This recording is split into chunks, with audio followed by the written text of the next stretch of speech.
So, have you ever looked up the meaning of a word? Let me show you something fascinating. What is the meaning of the word T-I-O-N?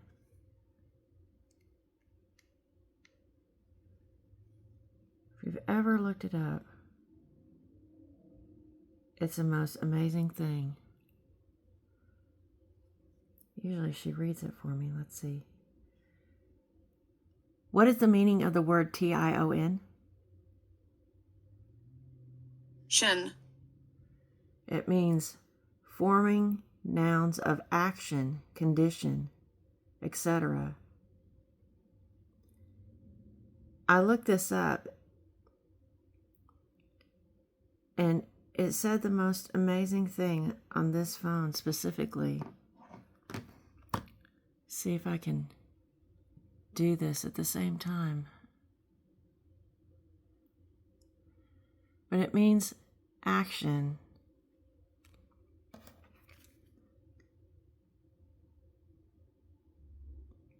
If you ask the AI, what is the meaning of T-I-O-N?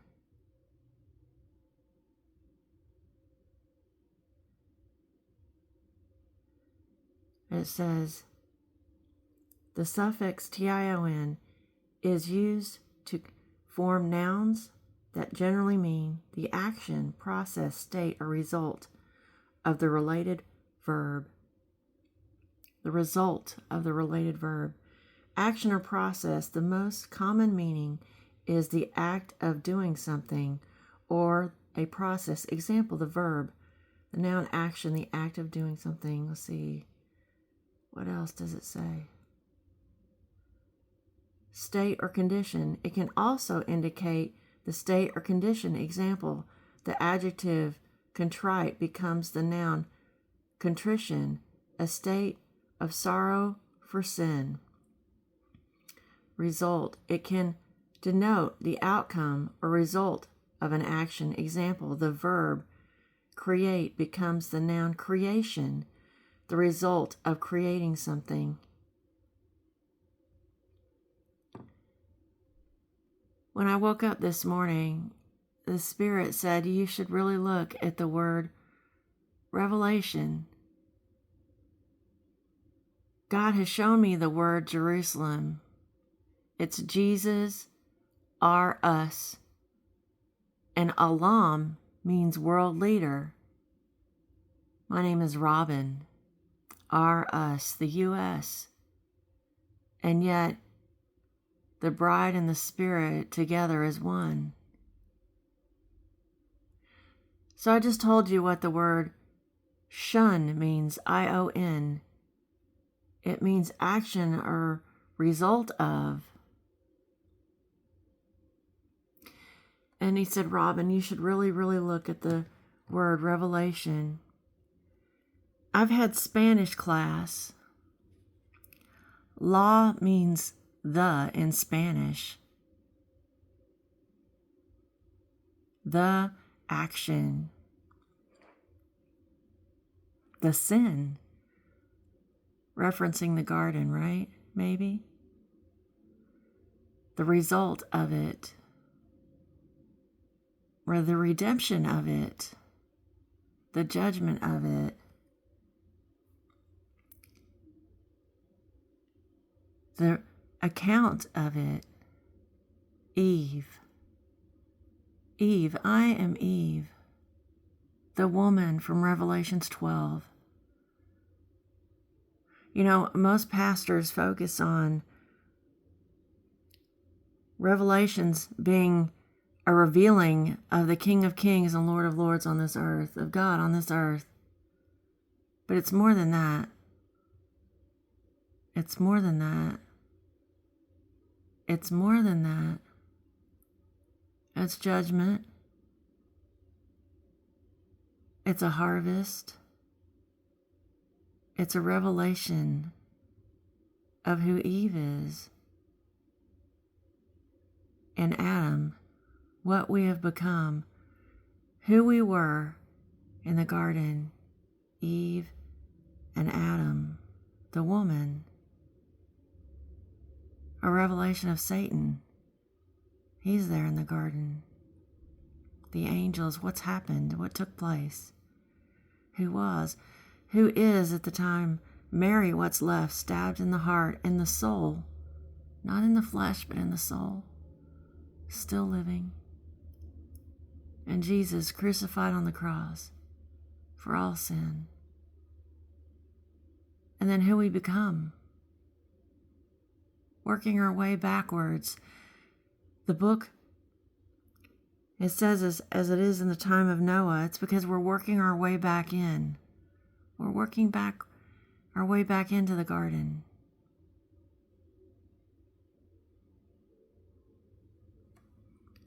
And then the R. My name is Robin. Working our way back into the garden. Do you know what that is? At some point, working our way back, we reach the Tower of Babel.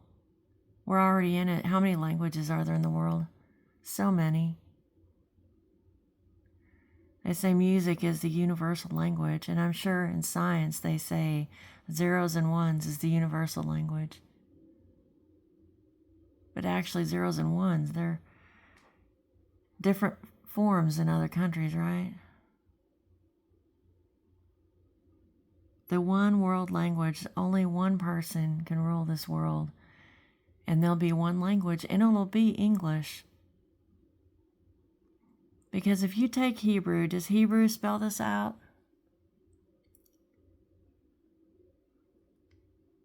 Robin was Eve. The in Spanish. Action.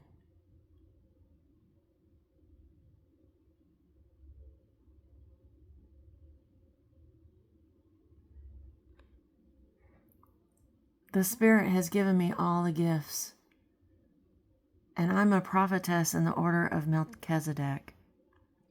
And people wonder, what does that mean? What does that mean?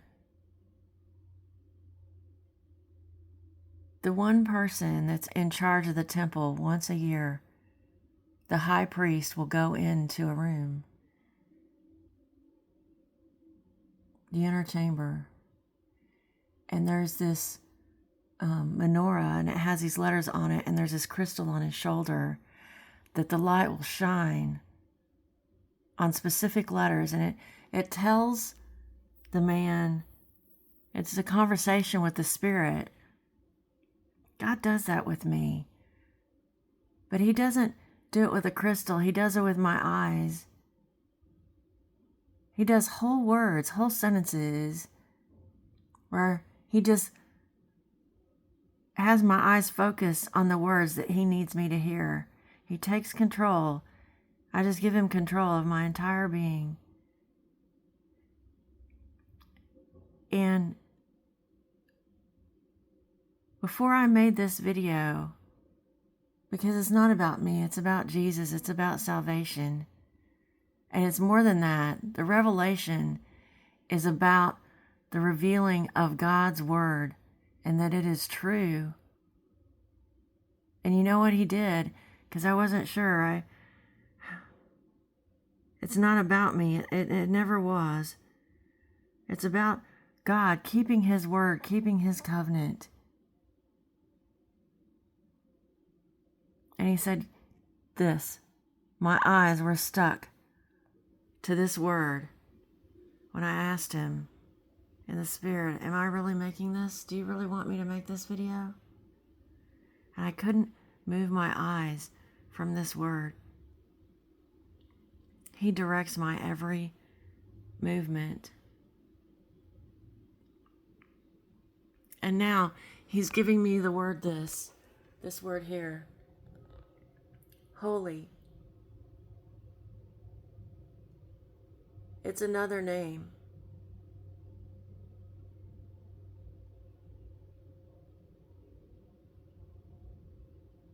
He calls me holy. And then the Spirit, not, he doesn't call me the Spirit, but in the Spirit split himself. When I gave birth in Revelations 12, the Spirit split himself so that we might be Spirit-filled in the reign of Satan. If you hear pastors talk about the reign of Satan, woe, woe, woe to them that are here. And I'm sitting there thinking, you persevere in long suffering, and we will be here to see the King of Kings and Lord of Lords land on the Mount of Olives. I rejoice in his return. You hear pastors say you won't be able to be Spirit-filled. No one will be able to be saved. That's what they preach. But that's not right. God tried that. That ended in a no flesh left scenario. Because if the Spirit is not here working within us, the world is destroyed. What stays men's hands from completely destroying the world? Only God. He split the Spirit and left holy in me. You'll hear pastors talk about how the bride is holy. There's Bible verses that back this up.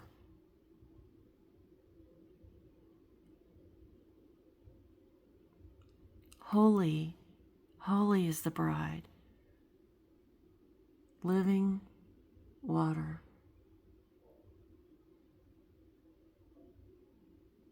The King of Kings and Lord of Lords will have living water in the Spirit in him.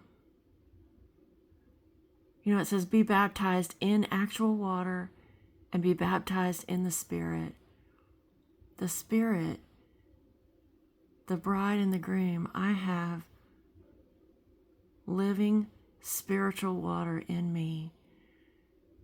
I'm not an empty vessel. I am a full container.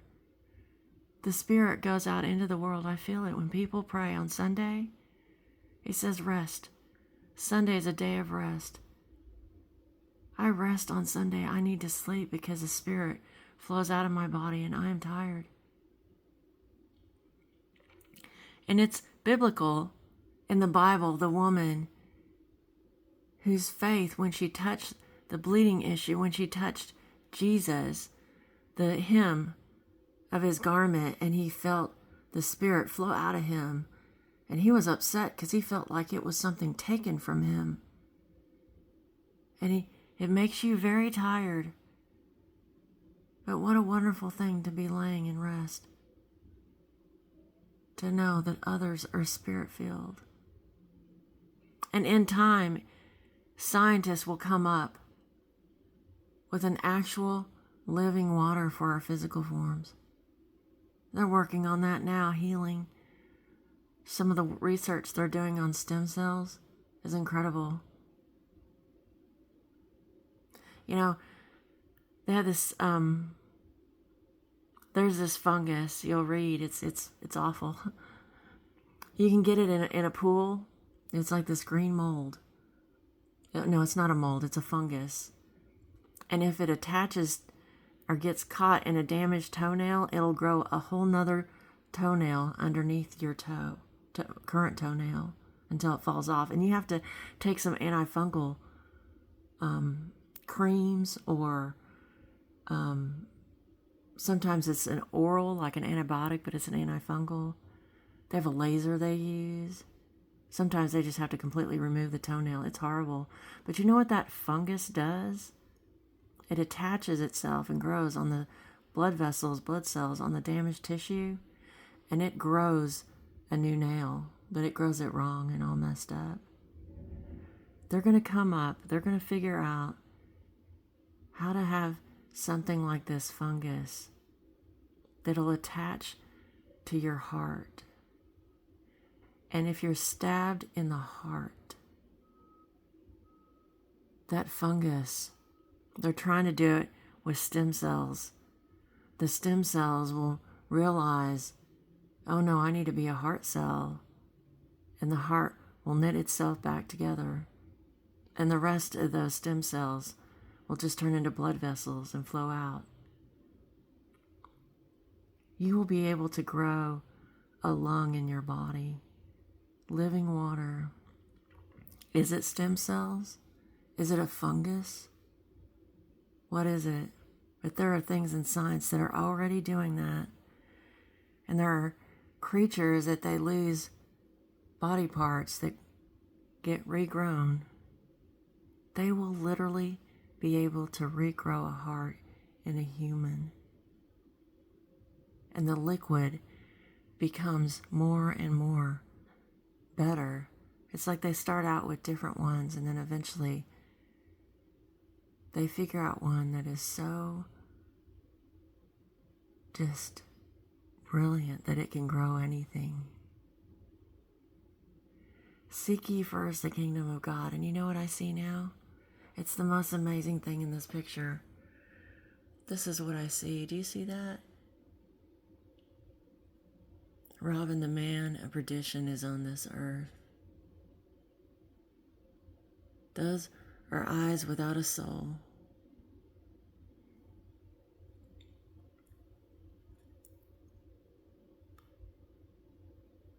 When you seek the Lord and He shows you what to see, when His eyes are your eyes, you see the Lord in everything.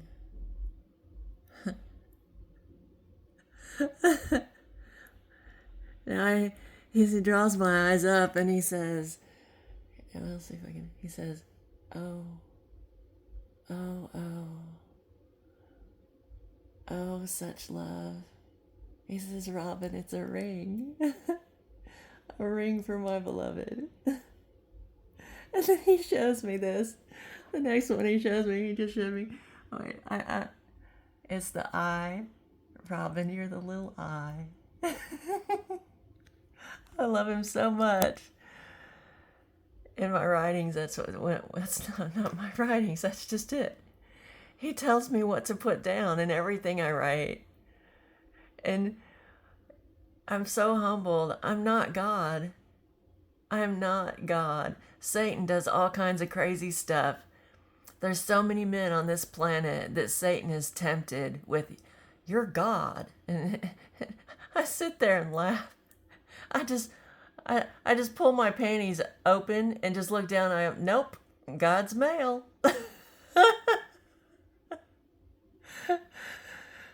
What an incredible blessing. He says, Robin, that's why you're able to do this. So many men would think they're God. They would think they're the King of Kings and Lord of Lords. He says, that's why you're a prophetess in the order of Melchizedek.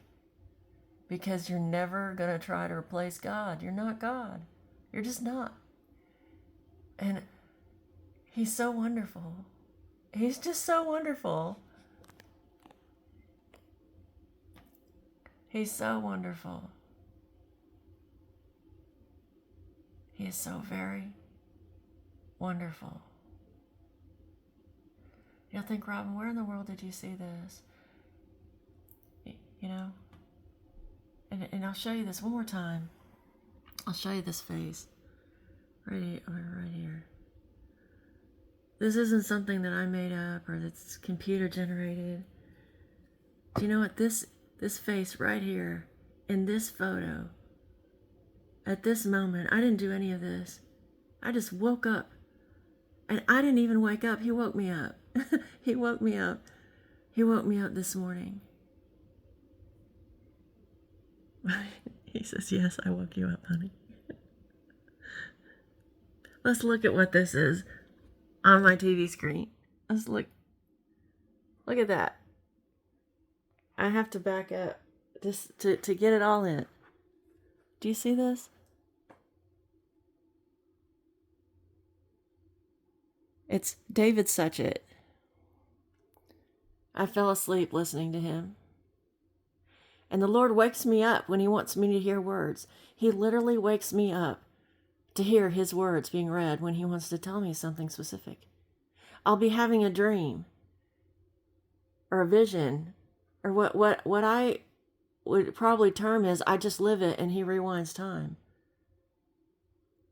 And then, but the Bible describes it as a vision or a dream, right?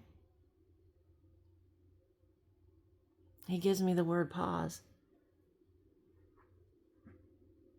Pause. He pauses time. He can pause time. And he wakes me up. And he says, we're complete. Honey, we're complete.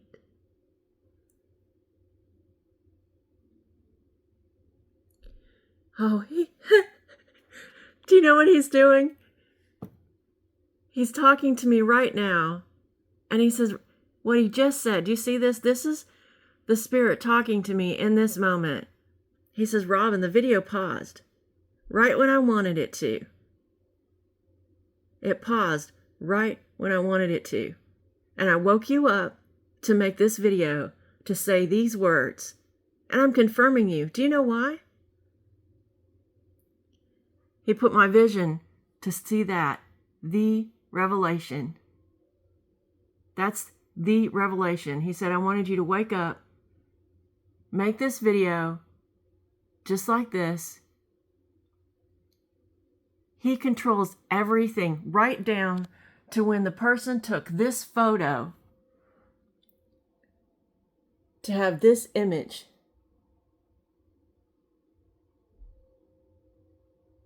Someone took this photo. Let's back this up. Someone chose to use this photo as the thumbnail for David Suchet for the reading of the Holy Bible. So that many can see it. And he says, yes. He says, yes. So that many could see it. And for this video, for this moment, do you know what this is? Whenever, I don't always do this, but I put up closed caption. And you say, why would you put up closed caption? You can hear Robin. I put up closed caption because of things like this. But more than that, when my children were little, I wanted them to learn to read. And so I just put on closed caption. My son Jesse was reading when he was 2 years old. Just because he was fascinated by the letters on the TV.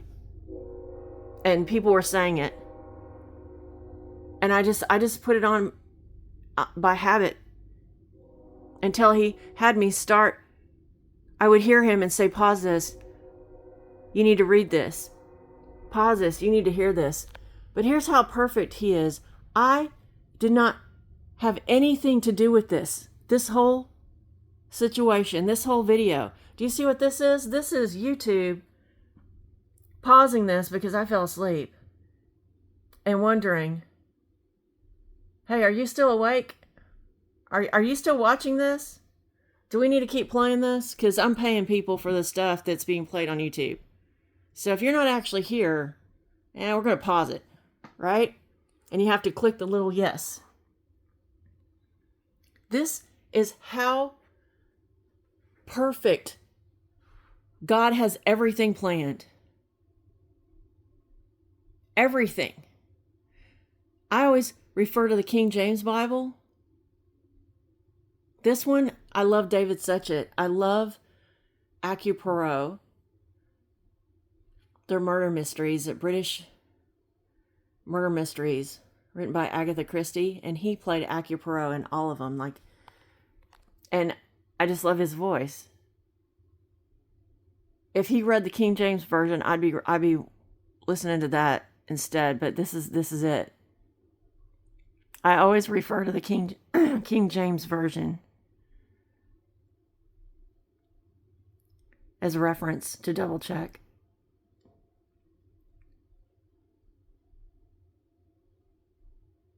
But it's not even about this. And I'm losing my voice. He says, Robin, that's it. That's all there is to say now.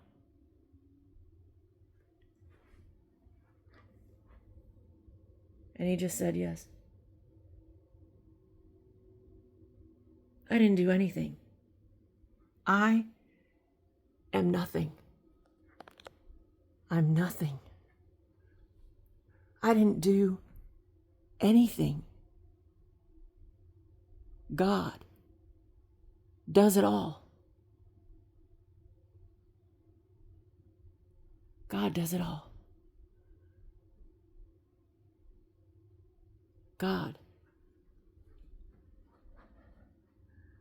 God Himself does it all.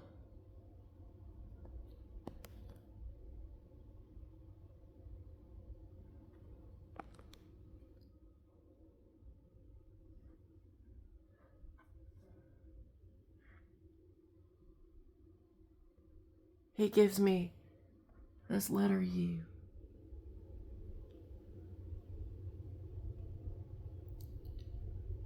I point at the King of Kings and Lord of Lords, and I say, you. And he points to himself and he says, me?